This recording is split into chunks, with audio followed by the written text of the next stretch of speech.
16th of July 2024. Mo kí gbogbo ọmọ Yorùbá nílé lóko pé ẹ tún kábọ̀ sí In 400 feet, use the left lane to continue straight on a 3217 Sloane Square. Koiki Media, bringing the world closer to your doorsteps. Níbi tí a ti ń sọ̀rọ̀ nípa òmìnira àti ọ̀rọ̀ ìran ọmọ Yorùbá, àwa ìran ọmọ aládé. Iṣẹ́ wa fúnlẹ̀ wa, forílẹ̀ ibi wa. Continue straight on a 3217 Sloane Square. Kàgbéga fàlérí, ìgbàgbọ́ wa ni pé láti bẹ̀rù làbọ̀ mọ́. Ká ṣiṣẹ́, ká ṣiṣẹ́, ká ṣiṣẹ́, ká jọlá. In half a mile, turn left on a 302 Grosvenor Place. Ní kẹ́jẹ́ ká máa lépa, tẹ̀síwájú, fọwọ́ ire àtòhun tó dára. Ọmọ Oòduà dìde, bọ́ sípò ẹ̀tọ́ rẹ. Ìwọ ni ìmọ́lẹ̀ ògo adúláwọ̀. Bí a ti ṣe ń polongo pé kí òmìnira ilẹ̀ Yorùbá kó dé, òun náà ni à ń lo ọ̀pọ̀lọpọ̀ platform oríṣiríṣi láti fi ṣe ìkéde ẹ̀ jáde lábẹ́ bàbá wa Professor Adébánjí Akíntóyè, Grand Commander of the Yoruba, àti bàbá wa Dr. Chief Sunday Ìgbòho, bàbá ẹ pẹ́ láyé. Alọ́bẹ̀ mo kí gbogbo àwọn tí wọ́n ń darí ẹgbẹ́ ìlànà ọmọ Oòduà ní gbogbo ẹ̀ka ibi tó wà. Bẹ́ẹ̀ ni à ń kí àwọn ẹgbẹ́ YSDM tí a mọ̀ sí Yoruba Self-Determination Movement. Mo kí Ọ̀túnba Adémọ́lá. Bẹ́ẹ̀ ni à ń kí gbogbo àwọn bàbá tí wọ́n wà ní orí ìkànnì tí wọ́n ń ṣiṣẹ́ ní gbogbo platform.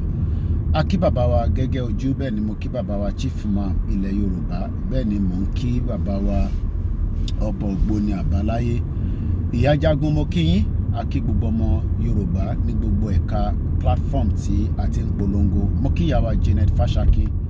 Mo kí Yorùbá World Media lábẹ́ alága wa Chairwoman Dr. Zabi. Bẹ́ẹ̀ ni mo kí bàbá wa In 1,000 feet, use the left two lanes to turn left on a 302 Grosvenor Place. Òkè bí ọ̀run kò sí CPMO. Bẹ́ẹ̀ ni mo kí gbogbo ọmọ Yorùbá ní gbogbo ibi tí a bá wà ní gbogbo continent. Ẹ jẹ́ ká tún bára wa sọ̀rọ̀ fún ìṣẹ́jú bíi 10 bí a ti ṣe máa ń ṣe nígbà tí a bá ti ń tẹ̀síwájú. Òun náà ni pé kí ló fà á, kí nìdí tí a ṣe ń sọ pé òmìnira ilẹ̀ Yorùbá òun ni ọ̀nà àbáyọ níbi tí ọ̀rọ̀ Nàìjíríà dé lénìí. Bí gbogbo wa náà kúkú ti ṣe mọ̀ pé àjọṣepọ̀ wa tí òyìnbó kó papọ̀ sínú Nàìjíríà, òun ló fa ìfàsẹ́yìn, òun dẹ̀ ló fa ìdènà tí ọ̀pọ̀lọpọ̀ ọmọ Yorùbá tí a fi rí àṣeyọrí ṣe ní ilẹ̀ Yorùbá lénìí. Gómìnà Ṣèyí Mákindé ó pé oṣù 6 lénìí. Tí ì sọ fún wa kí ló ṣẹlẹ̀ àti pé kí ni ìgbésẹ̀ tẹ́ wá gbé lẹ́yìn àwọn tí wọ́n pa ní Ìbàdàn ní January 16 ọdún yìí, nígbà tí àwọn Fúlàní terrorist tí wọ́n wọlé sí ìlú Ìbàdàn tí wọ́n ṣọṣẹ́, tí wọ́n ju àdó olóró tó pa èèyàn 8, ọ̀pọ̀lọpọ̀ ilé ló dà wó. Kódà lára àwọn màmá wa tí ọmọ wọn ṣaláìsí, kọba Elédùmarè kó bá foríjì brọ́dà wa náà, ìyẹn Kẹ́hìndé Tolúwaláṣẹ. Ìyá náà ó ń bẹ nílùú òyìnbó nígbà tí ọmọ wọn náà ṣe lára àwọn tí ìṣẹ̀lẹ̀ tó ṣẹlẹ̀ ní Ìbàdàn.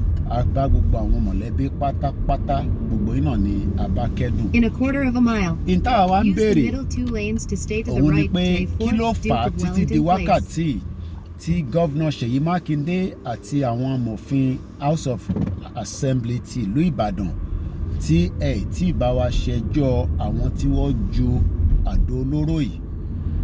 Ẹ jọ̀ọ́ ẹ bá wa gbé ìgbésẹ̀ lé In lórí. 1,000 feet, A fi àsìkò stay to the yìí right, a fi kí then turn left. gbogbo àwọn balẹ̀ Yorùbá pé ẹ ṣé, ẹ kú àdúró ti ìran yín, ẹ dẹ̀ kú àdúró ti gbogbo ọmọ Yorùbá mo kí ẹgbẹ́ ìfẹ́lódùn àpapọ̀ láti orí president dé vice president àti gbogbo àwọn ẹ̀ka. Mo lọ bẹ́ẹ̀ mo kí gbogbo wa pé a máa ń pálárò à ń pè lójoojúmọ́ pé ọ̀rọ̀ Nàìjíríà Stay to the right to 4th Duke of Wellington Place. Then use the left 3 lanes to turn left on a 4202 Park Lane. Níbo ló ń gbé wa lọ gan kò sẹ́ni tó máa mọ àmọ́ ibi tó ń gbé wa lọ they carry us go where we no know. Àwa ń sọ fáyàn èèyàn wa pé ẹ jọ̀ọ́ ẹ jẹ́ ká tètè béèrè fún ẹ̀tọ́ wa àti béèrè fún ẹ̀tọ́ kò ń ṣe ìjà láàrin àwa àtàwọn olóṣèlú. A kàn ń sọ pé bíbi tí ilẹ̀ ṣúdélé ní nílẹ̀ Yorùbá ǹjẹ́ a lè sọ dájú lókodo ọ̀rọ̀ pé Nàìjíríà tí gbogbo ọ̀pọ̀lọpọ̀ wa tá à ń sọ pé kò ṣiṣẹ́ ṣé ó ń ṣiṣẹ́ ni gbogbo wa náà la kúkú mọ̀ pé Nàìjíríà ò ṣiṣẹ́ kí la wá ń fọ́sára wa sínú Nàìjíríà tí a kúrò nínú Nàìjíríà kí ló dé tá à ń fọ́sára wa sínú ẹ̀ Nàìjíríà ó ti fẹ́ kò ní àbáyọrí kankan tó lè ṣẹlẹ̀ mọ́ ṣe jẹ́ ká kúrò nínú Nàìjíríà ká fi Nàìjíríà yìí sílẹ̀ torí pé Nàìjíríà has become a death trap fún èmi àti ìwọ ṣe jẹ́ ká béèrè fún ẹ̀tọ́ tó jẹ́ òmìnira délẹ̀délẹ̀ láti lè ní àṣeyọrí láti lè mọ̀ pé ọ̀nà àbáyọ tí a fi lè máa sọ pé kò ní sí gbogbo ìdààmú àti gbogbo ìṣubúlẹ̀ tó ń ṣẹlẹ̀ nílẹ̀ Yorùbá lénìí ajínigbé la fẹ́ sọ ni lánàá National Bureau of Statistics wọ́n jẹ́ kó yé gbogbo ọmọ Nàìjíríà pé food inflation ó ti wà ní 40%. Kí ló dé ń fà á kò ju pé àìlè dáko àìlè lọ sóko àìmáa lọ sóko yìí òun á ti ń fa ebi àti ọ̀pọ̀lọpọ̀ ìṣẹ́ sínú ilẹ̀ Yorùbá lénìí kò wá ń ṣèyàn nìkan la ṣe ń sọ pé a fẹ́ kúrò nínú Nàìjíríà ọ̀pọ̀lọpọ̀ nǹkan ni a fi ń mọ̀ bóyá ìlú ni ìlú ṣé ìlú ni Nàìjíríà gbogbo wa ti mọ̀ dájú nísìn pé Nàìjíríà kì í ṣe country kò kì í ṣe ìlú torí pé èdè tèmi ń sọ àti èdè tí ẹni tí ó jẹ́ àwọn ẹ̀yà wa tó kù ń sọ ó yàtọ̀ síra wọn ìntàdẹ̀ máa fi mọ ẹni tó jẹ́ elédè kan náà ni pé ìlú ni pé ká kọ́kọ́ sọ èdè kan náà a lè máa wá sọ èdè Gẹ̀ẹ́sì látara pé àwọn àjòjì àbáwọn tó fẹ́ gbé pẹ̀lú wa kí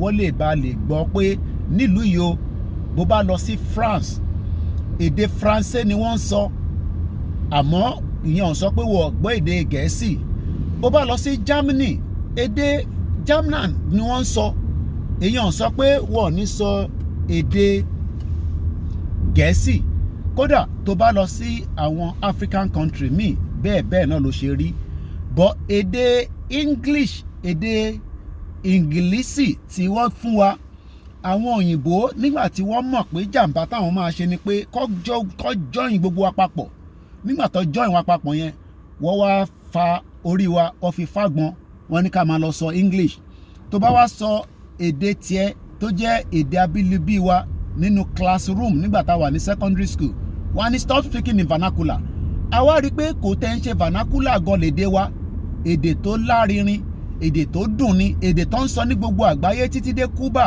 Venezuela Brazil títí dé Jamaica èdè tí wọ́n fi ń communicate náà ni bí èdè Arabic bí èdè àwọn ẹ̀yà tó kù àmọ́ látara pé English yẹn ni wọ́n force lé gbogbo wa lórí nítorí pé the fraudulent amalgamation tó dẹ̀ ti expire láti 1914 òun ló fa gbogbo ìdíwọ́ yìí lára àwọn ìdí la ṣe wá ń sọ pé ó dá àjọṣepọ̀ wa àti Nàìjíríà kò lè continue mọ́ ẹ jẹ́ ká jókòó ìpàdé míì ìjókòó tí wọ́n ti ń pariwo restructure ni regional ni ó lè ní wọ́n fi ń jalè ní láti 45 years ni wọ́n ti ń béèrè a máa restructure Nàìjíríà a máa ṣe regional government wọ́n ń fìyẹn àwọn àgbààgbà fi ń gba nǹkan lọ́wọ́ ìjọba ni àwa ti sin wá ní kò ní rí bẹ́ẹ̀ mọ́ a fẹ́ a full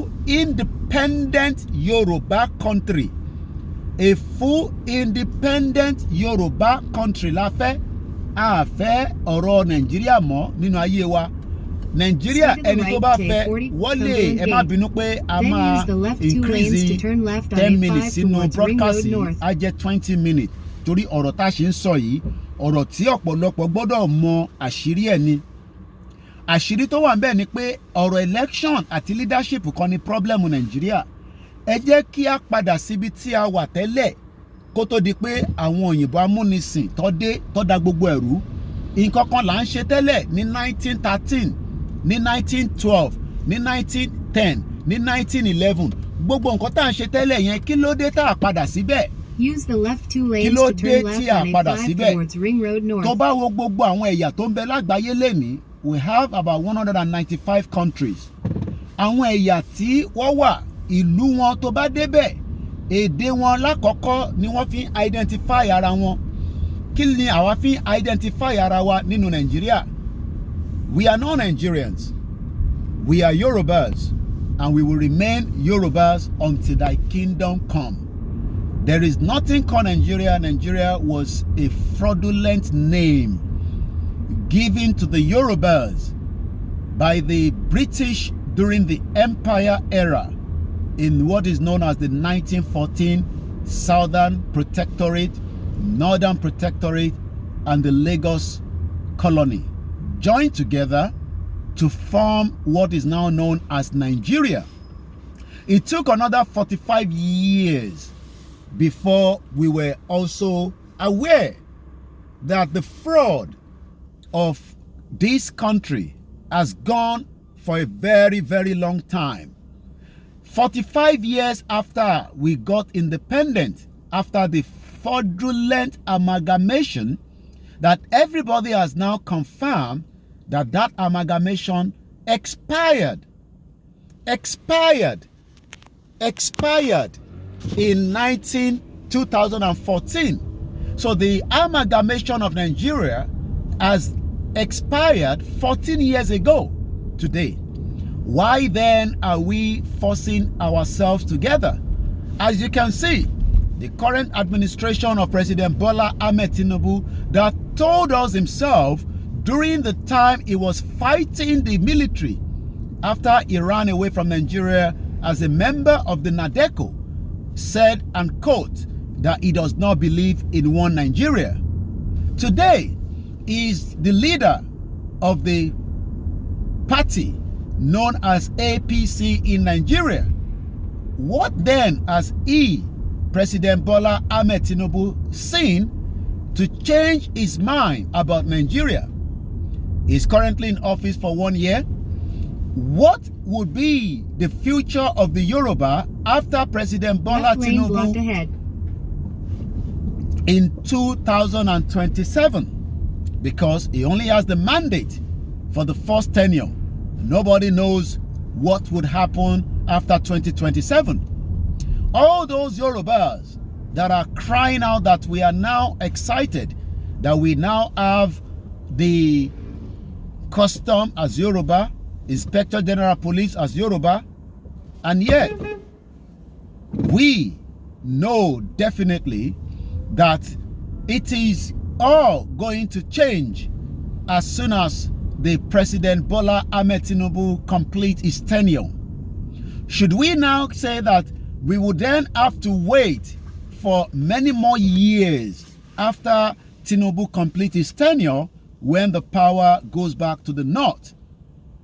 Nigerians, there is nothing to say that we hate each other, but we do not want to live together under one umbrella known as Nigeria. Let the southeast part of Nigeria go their separate ways. We can be neighbors. We can set up an embassy of Yoruba country in their own country. We can have trade with the northern part known as Arewa Nation. The Union of Nigeria also has a Fulanization agenda. The agenda to keep all the Yorubas and take our land, just as the Hausas have been taken off their land by the Fulanis. So the Yorubas must wake up and rise up and demand that Nigeria should be divided. that Nigeria is no longer sustainable to itself. The 64 years of being part of Nigeria has been crime against humanity. And we can no longer use the right lane to turn right on a 5205 St. John's Wood Road. In that contraction. And this is why we are saying police reported ahead. Enough is enough of this union that did not create peace, that created fraudulent criminal military, that created fraudulent politicians, that created wealth that should be distributed to millions of Nigerians, is now in the care of individuals. Láti parí prógrámì yìí fún ìṣẹ́jú mẹ́rin tó kù, gbogbo ọmọ Yorùbá, gbogbo àwòrán tí a ti ń wò láti bí 20 ìṣẹ́jú mẹ́wàá sísìn, a rí pé ọ̀pọ̀lọpọ̀ ẹ̀ òun ni pé ká túbọ̀ máa sọ fáwọn èèyàn wa pé ọ̀rọ̀ Yorùbá nation òun nìkan lọ́nà àbáyọ. Yorùbá nation no going back.